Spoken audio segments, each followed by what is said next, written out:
शंकराचार्य के मुद्दे पर विवाद थमता नजर नहीं आ रहा। माघ मेले में स्नान नहीं करने देने का आरोप लगाकर स्वामी अविमुक्तेश्वरानंद लगातार धरने पर बैठे हुए हैं। इस दौरान उन्हें साधु संतों का समर्थन भी मिल रहा है। एनडीटीवी से खास बातचीत में उन्होंने मेला प्रशासन पर कई गंभीर आरोप भी लगाए हैं। सबसे पहले आपको स्वामी का बयान सुनाते हैं जिसमें उन्होंने ये आरोप लगाए। जहाँ तक इस जो मामला इस समय प्रशासन ने बनाया, अपमान किया सनातनियों का, उसके समाधान के बारे में आप पूछ रहे हैं, तो हम यही कहना चाहते हैं कि सम्मान की जो हानि उन्होंने की है उस सम्मान को फिर से रिस्टोर कर दें, उस सम्मान को रिस्टोर कर दें, बात खत्म हो जाएगी। सम्मान रिस्टोर की बात कर रहे हैं, यहाँ तो नोटिस पर नोटिस देखने को मिल रहा है। हाँ ठीक है, नोटिस पर नोटिस देने का मतलब है कि सम्मान को अभी और असम्मान, अभी अपमान करके उनका मन भरा नहीं है और ज़्यादा अपमान, एक एक कदम और अपमान करते चले जा रहे हैं। तो अभी तो अपमान की ही श्रृंखला चल रही है, अभी कहाँ सम्मान को रिस्टोर की बात कहाँ आ रही है। दूसरा नोटिस जो कि बैक डेट में है उसमें लिखा गया है कि क्यों ना आपका जो आपको साधन दिए गए हैं वापस ले लिया जाए, मेला क्षेत्र में एंट्री पर रोक लग जाए। भाई आप वापस ले लीजिए, हमें कोई दिक्कत नहीं है, लेकिन आपको बताना होगा कि आपने क्यों दिया। क्या उस समय आपकी अकल चली गई थी घास चरने के लिए? उस समय आपने गलत निर्णय ले लिया या अब गलत निर्णय ले रहे हैं? क्योंकि अगर आपने दिया है और आप उसको बिना माघ मेला पूरा हुए वापस लेना चाहते हैं, इसका मतलब एक निर्णय आपका गलत है, या तो देने का निर्णय गलत है या तो लेने का निर्णय गलत है। तो आपको बताना होगा कि आप गलत निर्णय क्यों लेते हैं। इतने बड़े प्रशासन होकर के आपने गलत निर्णय क्यों लिया। कल भी एक स्नान है, महत्वपूर्ण स्नान है, पिछले स्नान पे तमाम विवाद हुआ। जितने लोग यहाँ पर आ रहे हैं श्रद्धालुओं में यही इच्छा जानने की है कि क्या कल स्नान शंकराचार्य जी करेंगे। बात यह है कि हम मौनी अमावस्या का स्नान कर ही नहीं पाए, तो अभी तो हम मौनी अमावस्या करके वापस अपने शिविर में गए ही नहीं हैं, तो अगले स्नान की कहाँ से बात आएगी। अभी तो मौनी स्नान की बात है, अभी तो हम उसी के लिए निकले हुए हैं। और इस वक्त इसी मुद्दे पर बातचीत करने के लिए हमारे साथ जुड़ रहे हैं स्वामी जितेंद्रानंद सरस्वती जी।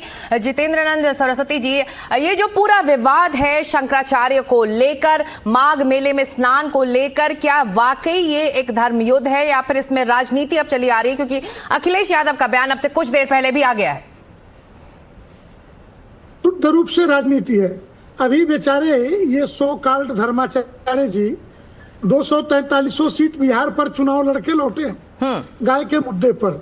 एक आध सवाल उस पर भी पूछ लीजिएगा कितने वोट इनको मिले, क्योंकि सबको पता है इनका वास्तविक चरित्र क्या है। और ये कोई पहला विवाद तो है नहीं, 2001 में भी इसी तरीके का विवाद किए थे।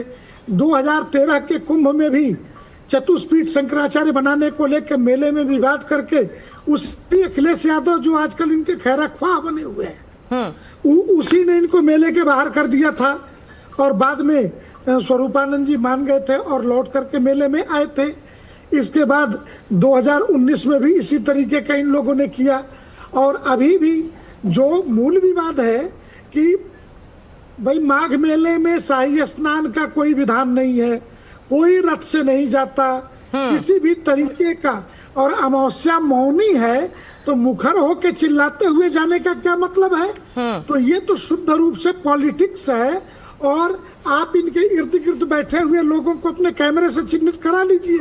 ये 10-5 स्वामी जी, जब हम आपसे बात कर रहे थे तब अखिलेश यादव का भी बयान आया। उन्होंने कहा कि शंकराचार्य का सम्मान हो, उनके सम्मान प्रतिष्ठा को बचाकर सरकार को आगे बढ़ना चाहिए, उनके पक्ष में सभी सनातनी हैं। तो ये हिदायत अखिलेश यादव दे रहे हैं। अखिलेश यादव जी तो बड़े भले आदमी है बेचारे। इन्होंने पटक के इसी बनारस में 2015 में इनको इतना पिटवाया कि ये 3 महीना हॉस्पिटल में रहे महोदय, तब अखिलेश जी को इनके सम्मान की सुधि नहीं आई। भयंकर क्रिमिनल केसेस लाद दिए उस समय। और ये सारे मुकदमे योगी आदित्यनाथ जी की सरकार में योगी जी ने वापस ले लिया मुकदमा, कैबिनेट में निर्णय लेकर के। तो ये अपमान था। और अखिलेश यादव ने इनको सड़कों पर दौड़ा दौड़ा के लाठियों से पीटा, तो वो इनका सम्मान था। तो ये सम्मान और अपमान की इनकी समझ जो है उस पर हम पर अब सम्मान और अपमान की समझ की आप बात कर रहे हैं, लेकिन अपमान तो स्वामी अभी मुक्तेश्वरानंद कह रहे हैं कि अगर उनके शंकराचार्य होने पर सवाल प्रशासन उठा रहा है तो ये उनका अपमान है, क्योंकि तस्वीरें बता रही हैं कि जिस तरीके से उन्हें जो सम्मान मिला शंकराचार्य रहते हुए, वो उसी की गवाह है। तो ऐसे में प्रशासन को ये कहां से अधिकार मिलता है कि इन पर ये सवाल उठाएं कि वो शंकराचार्य हैं या नहीं है? एकदम प्रशासन नहीं है, सुप्रीम कोर्ट का आदेश है कि ऐजे कहिए तो मैं आदेश की कॉपी आपको भी भेज दूं कि ऐजे शंकराचार्य किसी प्रकार के इसमें भाग नहीं ले सकते। सीधे सीधे आदेश है, स्टे है अभिषेक पर। और मैं पूछूं, अगर विवाह नहीं हुआ तो कोई पति पत्नी जैसे सब दूसरे, अगर मान लीजिए इस देश के किसी मुख्यमंत्री प्रधानमंत्री का शपथ ग्रहण नहीं हुआ, उसके पहले कैसे मुख्यमंत्री प्रधानमंत्री लिखेगा? इसने नामित कर दिया। और धर्म क्षेत्र में अभिषेक महत्वपूर्ण है। पट्टाभिषेक हुआ क्या? और दूसरे, अपने गुरु के शव के सामने स्वयं बैठ करके स्वयं को उत्तराधिकारी घोषित कर लेना, ये कौन से धार्मिक मापदंड थे? ये कौन सी नैतिकता थी कि बता रहे हैं? और इन्होंने मीडिया में खुद घोषणा की, कार्ड बांटे कि 17 अक्टूबर को ज्योतिष पीठ पर इनका पट्टाभिषेक होगा। 14 अक्टूबर को सुप्रीम कोर्ट ने उन्हीं के पत्र के आधार पे पुरी के शंकराचार्य, काशी विद्वत परिषद, अखाड़ा परिषद, सबके शपथ पत्र के आधार पे अस्थायी रूप से स्टे करते हुए कहा कि जब तक ये केस की सुनवाई पूरी नहीं हो जाती। दूसरे, जो टाइटल सूट क्लियर ना हो जी संपत्ति का, उसकी वसीयत की जा सकती है क्या?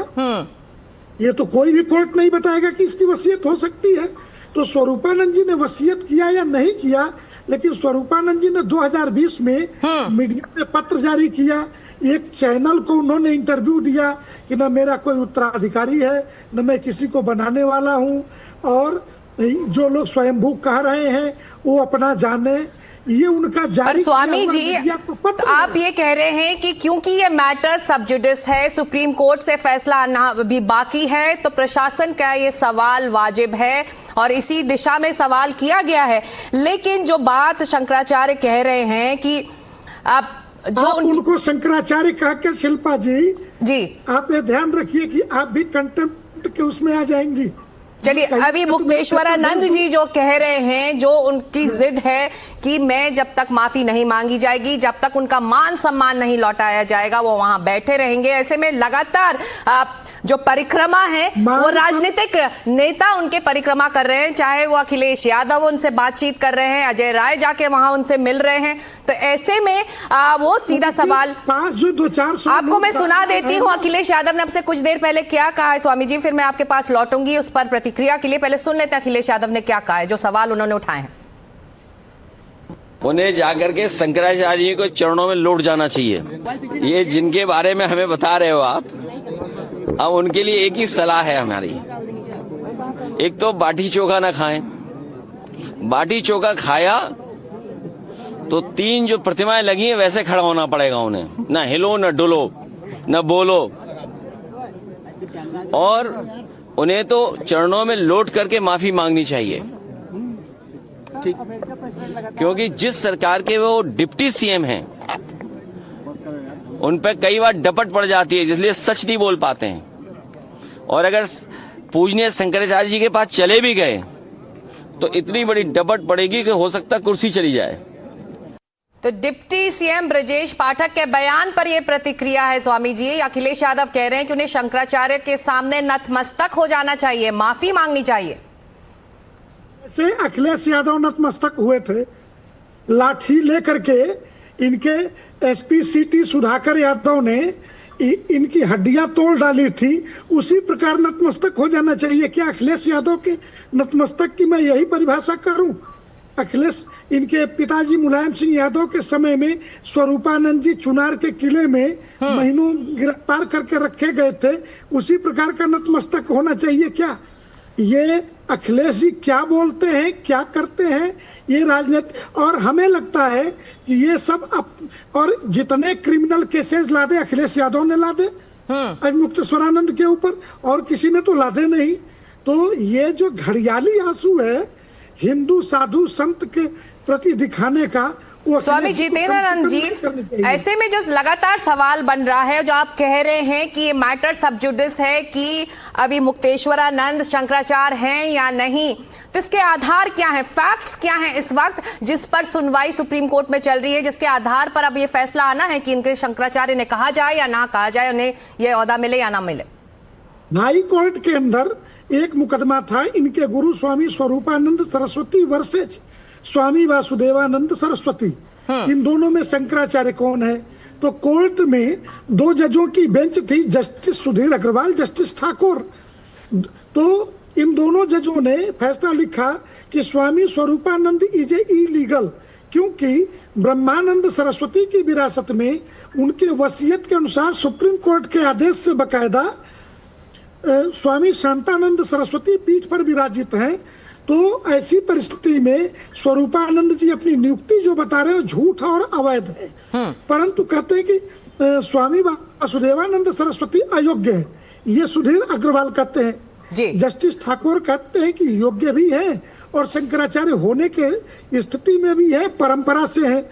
स्वामी ब्रह्मानंद सरस्वती की 1941 के बाद की जो परंपरा है, उनके उत्तराधिकारी शांतानंद जी के उत्तराधिकारी विष्णुदेवानंद जी, जो 9.5 वर्ष पीठ पर रहे। शरीर शांत हो गया, शांतानंद जी थे वरिष्ठ शंकराचार्य, ऐसे ही जैसे कांची में जयेंद्र सरस्वती जी और विजेंद्र सरस्वती जी थे जी, ये दोनों गुरु भाई। तो उसी प्रकार गुरु भाई का शरीर शांत होते ही अपने शिष्य स्वामी वासुदेवानंद सरस्वती जी को शंकराचार्य घोषित किया। तो इनको अयोग्य इस आधार पे कहा कि वो ज्योतिष पीठ संस्कृत विद्यालय के प्राचार्य के नाते वेतन ले रहे थे, इस नाते उनको कहा कि ये अयोग्य है। लेकिन दूसरे जज ने नहीं माना, तो ये रिस्टोर कराने के लिए कि ये फैसला 2 जजों के डिफरेंट है, इसमें एक बात जोड़ी कि जब तक, और तीसरी जो महत्वपूर्ण बात है शिल्पा जी, कि ये दोनों लोग शंकराचार्य होने के लायक नहीं है, इलीगल, इनकम्पिटेंट, ये 2 शब्दों का प्रयोग है। तो तीसरे व्यक्ति को बनाया जाए, और 1941 में स्वामी ब्रह्मानंद जी जिस प्रक्रिया से बने, भारत धर्म महामंडल, काशी विद्वत परिषद और अखाड़ों की सहमति से नए शंकराचार्य की नियुक्ति की जाए। तो जब ये प्रविष्टियां मंगाई गई तो 322 प्रविष्टियों में 307 प्रविष्टियों ने वासुदेवानंद जी को माना, परंतु दोनों लोगों ने सुप्रीम कोर्ट का रुख किया, स्वरूपानंद जी और वासुदेवानंद जी। इसी बीच सुप्रीम कोर्ट के निर्णय आने से पहले ही स्वामी स्वरूपानंद सरस्वती जी ब्रह्मलीन हो गए जी। और उसके बाद उनकी एक वसीयत सामने आती है, और उनके शौक के सामने दोनों चेले बैठ करके इनके 3 अलग अलग वसीयत सामने आई है। राजस्थान के स्वामी प्रज्ञानानंद सरस्वती जी, वो दोनों पीठों का अपने को शंकराचार्य घोषित किए एक वसीयत के आधार पे।